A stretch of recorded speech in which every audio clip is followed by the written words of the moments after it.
Selamat pagi, siang, atau malam kepada dosen pengampu Pak Robi Kurniawan SMM. Perkenalkan kami dari kelompok 3 yang terdiri dari saya sendiri yaitu Selin Alfiora, kemudian ada Della Delia, Ana Sakina, dan juga Michelle Adinata. Hari ini kami akan mempresentasikan hasil laporan kami yang berjudul Perencanaan Rancangan Bisnis dalam Menghadapi Tantangan Gagap Teknologi pada Usaha Mikro, Kecil, dan Menengah. Next. Di sini kita bisa mengetahui bahwa teknologi merupakan suatu sistem yang dirancang oleh manusia yang bertujuan untuk mempermudah dan juga menghasilkan tingkat efisiensi serta efektivitas pada kehidupan manusia. Saat ini perkembangan teknologi sudah dinilai sangat berkembang dan cukup pesat seiring dengan ilmu pengetahuan dan perkembangan peradaban manusia, di mana perkembangan tersebut berhasil menghasilkan sebuah inovasi baru yang tentu saja sangat berguna bagi umat manusia di dunia ini dan juga membawa manfaat yang luar biasa bagi kemajuan peradaban manusia. Nah, era globalisasi saat ini tampak begitu nyata dengan kemudahan akses digital pada berbagai penjuru dunia, sehingga tidak dapat dipungkiri bahwa perkembangan teknologi saat ini sudah membawa banyak dampak positif bagi kehidupan manusia.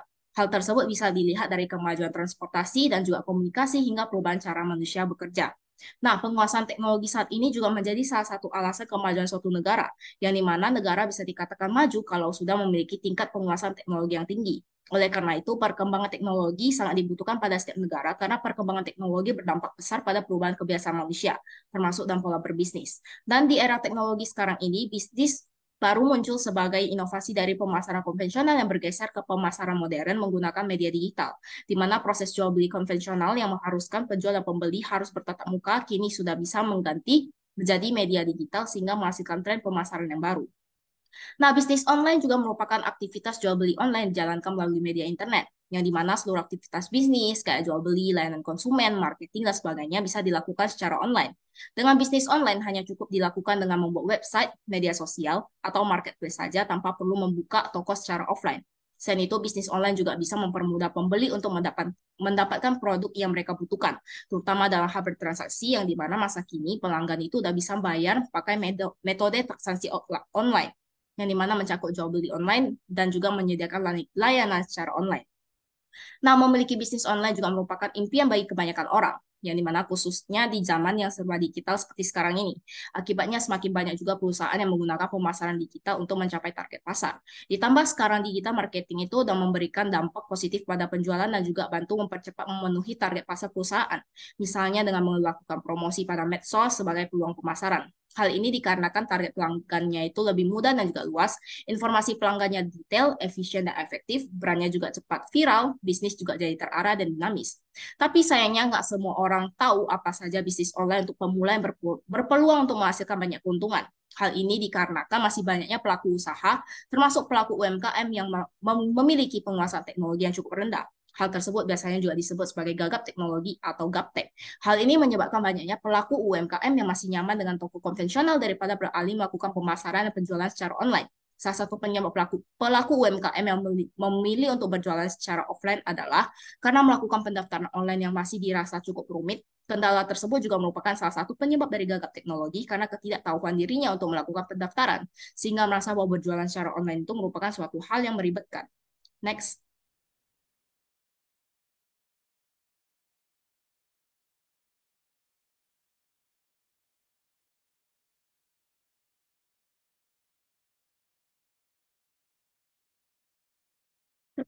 Ada rumusan masalah. Berdasarkan yang pertama itu berdasarkan latar belakang yang telah dipaparkan dapat ditemukan sejumlah rumusan masalah antara lain sebagai berikut. Nah, yang pertama ini apa sih perencanaan bisnis yang dapat membantu pelaku UMKM yang masih terbelakang dalam menguasai teknologi supaya mampu mengembangkan usahanya di era digital. Yang kedua, bagaimana cara menjalankan bisnis yang telah direncanakan supaya dapat membantu pelaku UMKM tersebut dalam mengembangkan usahanya di era digital. Next, eh, di sini ada tujuan dari ide rencana bisnis. Melihat sejumlah rumusan masalah yang telah dipaparkan, tujuan rencana bisnis yang ingin dicapai adalah antara lain. Pertama, memudahkan masyarakat dalam mengembangkan usaha yang mereka jalani secara online. Yang kedua, meningkatkan pemahaman pelaku UMKM dalam melakukan pendaftaran usaha yang mereka jalani dengan mudah. Yang ketiga, mendorong produk yang dijual oleh pelaku UMKM supaya dapat dikenal oleh masyarakat yang lebih luas.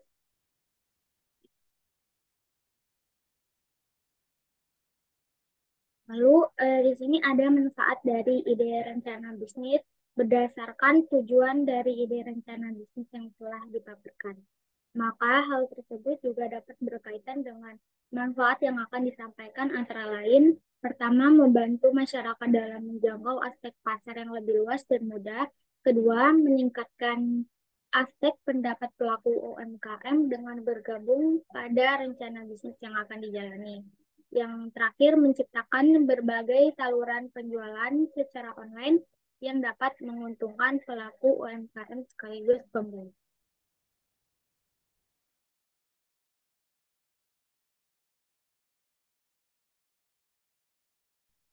Kemudian ada metode pelaksanaan. Eh, yang pertama, kita harus mempunyai perangkat keras yang dibutuhkan seperti komputer, laptop, atau HP, dan kondisi internet yang stabil. Yang kedua, mempunyai pilihan platform e-commerce yang sesuai seperti Shopee, Tokopedia, atau Amazon. Gunakan alat desain grafis untuk membuat tampilan menarik dan responsif. Manfaatkan media sosial dan alat pemasaran digital untuk mempromosikan bisnis online Anda. Terus yang ketiga, integrasikan sistem pembayaran online seperti PayPal, Dana, atau pembayaran melalui kartu kredit atau transfer bank. Pastikan keamanan data pelanggan dan transaksi dengan menggunakan sertifikat SSL dan kebijakan privasi yang jelas. Dan yang keempat, gunakan alat analitik web seperti Google Analytics untuk melacak lalu lintas situs web, perilaku pengunjung, dan kinerja kampanye pemasaran. Gunakan alat dukungan pelanggan seperti sistem tiket dukungan, obrolan langsung, atau panggilan telepon untuk memberikan layanan yang baik kepada pelanggan. Kemudian, ide bisnis ini bertujuan untuk mengatasi kebingungan masyarakat dalam melakukan pendaftaran bisnis melalui platform online dengan menyediakan pelatihan dan pengajaran.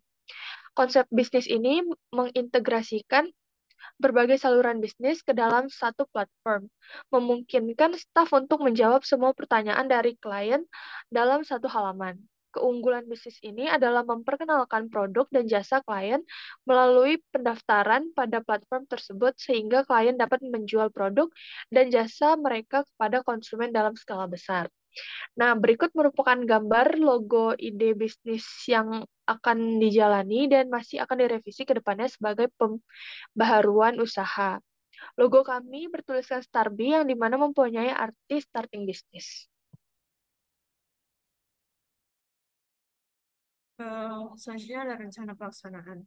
Dalam menjalani sebuah bisnis, tentu dibutuhkan beberapa rencana pelaksanaan. Yang pertama ada inti ide. Digitalisasi UMKM merupakan satu upaya untuk memasarkan produk UMKM berbasis digital.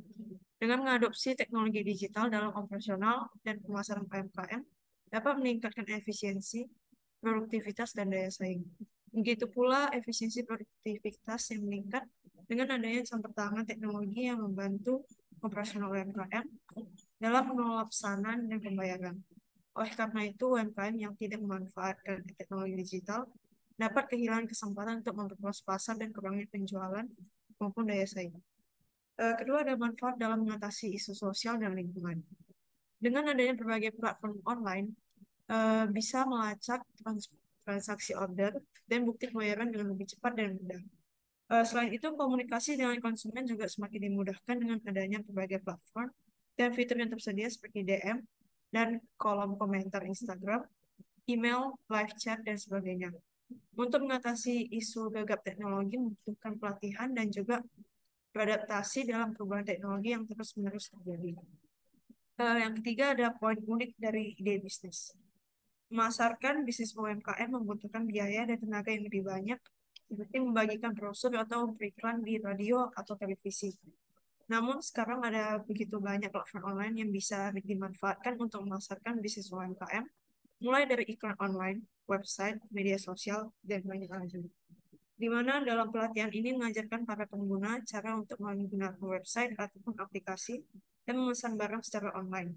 Jadi apabila ada konsumen yang mengalami kesulitan, mereka dapat menghubungi layanan tersebut secara telepon ataupun obrolan, dan tim layanan pun akan membimbing mereka dalam melakukan proses pemesanan. Next.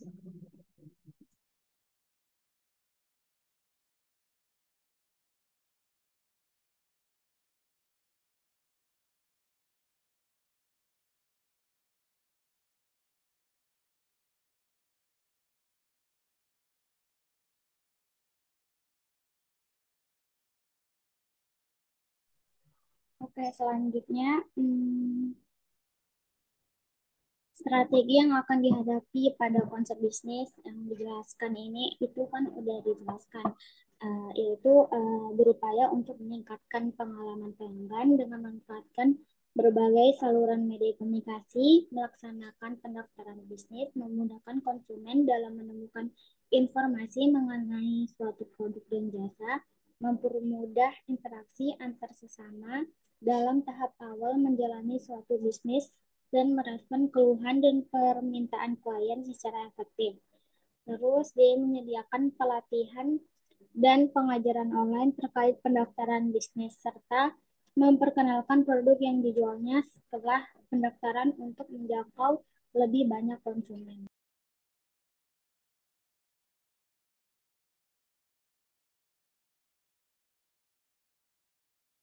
Selanjutnya adalah rencana anggaran bisnis atau RAB. Yang pertama ada startup cost. Di dalam startup cost ada fitur aplikasi seharga yang kami asumsikan 15,5 juta. Desain aplikasi seharga 12 juta. Security aplikasi seharga 8,250 juta. Integrasi pihak ketiga seharga 650.000 dengan total startup cost 36.400.000. Selanjutnya ada fixed cost, itu per bulannya ada jasa maintenance seharga 4,5 juta. Lalu ada biaya upload ke App Store or Play Store, itu seharga 25 juta. Lalu ada pengembangan dan pemeliharaan seharga 9,5 juta. Lalu ada administrasi atau keuangan seharga 4,5 juta. Lalu sistem analis harga 3,5 juta. Ada operator komputer seharga 8 juta. Dan total fixed cost untuk per bulannya itu ada 25 juta. Untuk variable cost-nya itu per unit, ada gaji karyawan seharga 10 juta. Biaya pemasaran seharga 3 juta. Biaya layanan pelanggan seharga 5 juta. Jadi total variable cost-nya itu 18 juta. Selanjutnya ada revenue. Number of customer-nya itu 150, unit per purchase-nya itu 1, price per unitnya 20 juta, purchase frekuensinya 1, total sales in unitnya 150, dan total sales revenue-nya itu sekitar 3 juta. Untuk customer per days-nya itu ada 5 dan itu ada 30 hari. Untuk summary-nya, revenue sales-nya itu ada 3 juta, totalnya itu 300 juta, profitnya itu 245 juta, break even-nya false, payback period per month-nya itu 0,15, dan contribution-nya ada sekitar 200 juta persen. Next.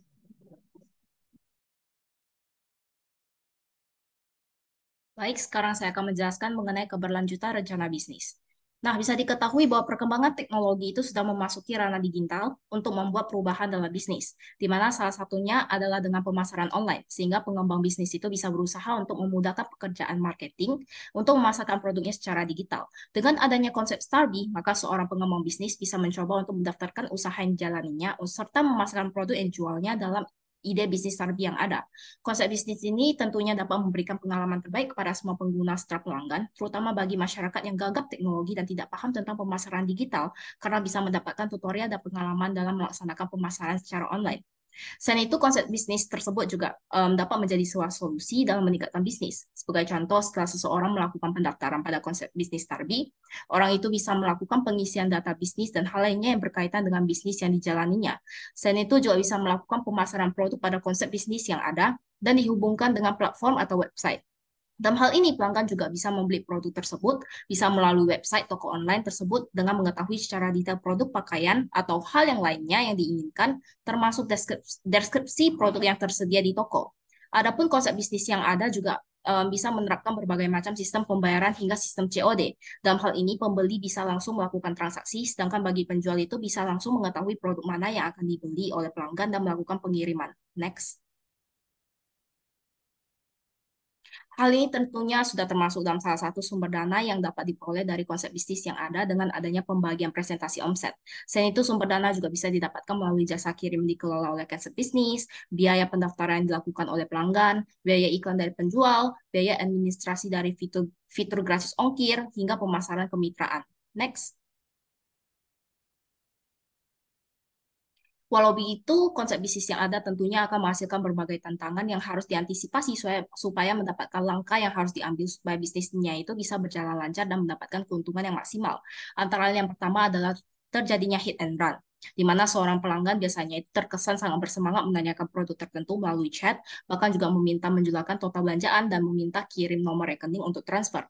Tapi setelah melakukan permintaan dari klien, pelanggan justru mendadak hilang atau kabur begitu saja dan tidak menjawab pesan.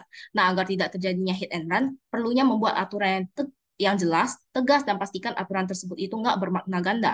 Dalam hal ini, harus sering melakukan postingan mengenai cara order, sistem pembayaran, pengiriman, hingga konsekuensi melakukan blacklist.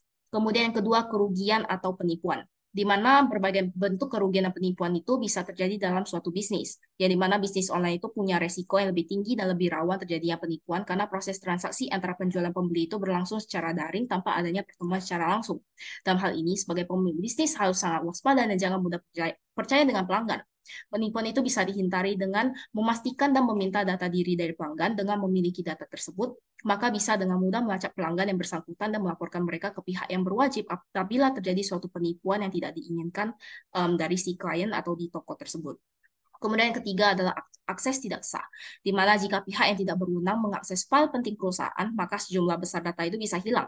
Oleh karena itu, hal tersebut bisa dilakukan dengan mempraktekkan strategi yang mencegah akses yang melanggar hukum, di mana bisa menerapkan akses berbasis peran atau membatasi akses yang memungkinkan karyawan untuk mengakses file yang diperlukan saja.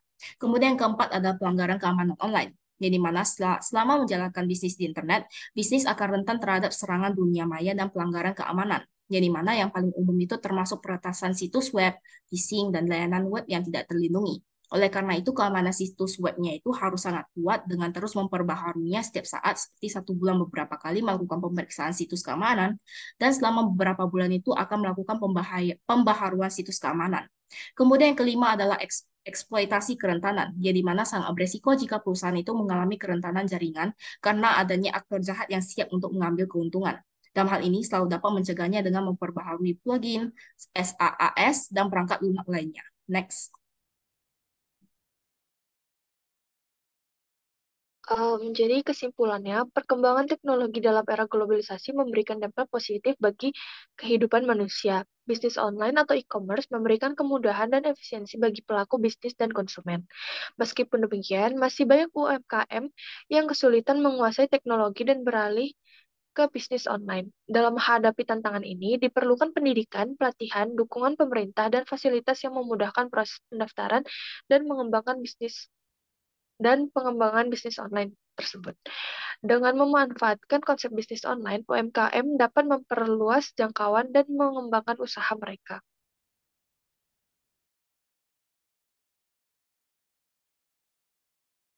Sekian dari presentasi kami. Terima kasih.